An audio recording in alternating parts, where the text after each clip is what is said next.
graphic details in federal court documents about a case of sexual abuse Fox 17 first brought you yesterday. A now former mental health employee at the Kent County Jail has been charged for her alleged exploitive sexual relationship with an inmate. All new at 6, our Julie Dunmeyer went through the filings where that inmate details how his complaints went unanswered for months. Julie? Yeah, guys, when I say that this is disgusting stuff, it is the victim alleging that their abuser, who worked as a contracted employee at the jail, called them, quote, her personal sex slave. Fox 17 is not identifying that victim, but their story detailed in these documents is both upsetting and hard to hear. Ms. Simmons, it is charged that on January 7th of this year at 703 Ball Avenue in the city of Grand Rapids, you did engage in sexual contact with Teresa Simmons got the chance to bond out in court on Wednesday, charged with second-degree criminal sexual conduct. But federal court docs show in the victim's own handwriting, Simmons was promising to bail out the alleged victim in exchange for sexual favors. The victim claiming Simmons said she loved him and that she would leave her husband. In the documents, most of the victim's story too graphic for television, including descriptions of Simmons' private parts.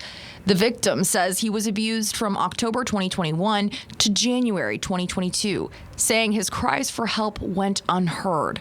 Part of the documents read, quote, by subjecting me to being raped daily and not responding to dozens of kites I sent frequently for over 4 months, asking for inmate grievances, ignoring my pleas for help to get my rapist in trouble. Simmons was a mental health specialist at the jail working for the Family Outreach Center. The inmate claims the two were first connected to discuss ongoing mental health struggles, including schizophrenia.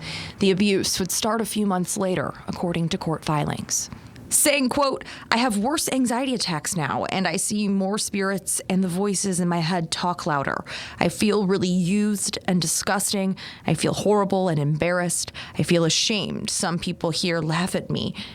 And this new voice in my head tells me she wants me to kill myself. The victim says his condition made worse by Simmons' repeated sexual advances, saying Simmons would ask him to touch her sexually, which he'd comply with, saying in the docs, quote, I was very scared to do it, and the voices in my head were afraid also. He also says, quote, so I listened because I'm a good listener, because Mama Teresa Simmons knows best.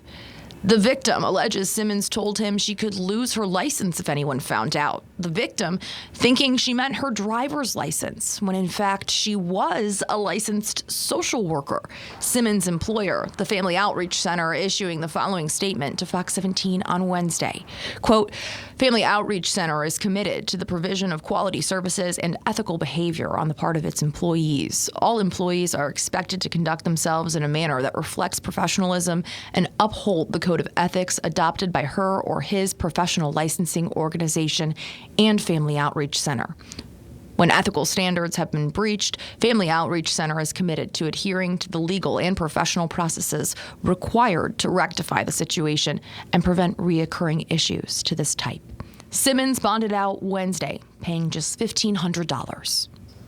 Again, we do want to note that complaints like this one only tell one side of the story. Simmons' next court date for her criminal case, separate from this one, is coming up in a few weeks, August 30th. In court Wednesday, her legal representation said Simmons was supposed to start a new job in Barry County, that she was a mother of 4 and a wife, saying the victim is unreliable due to pending charges that could come with a substantial prison sentence.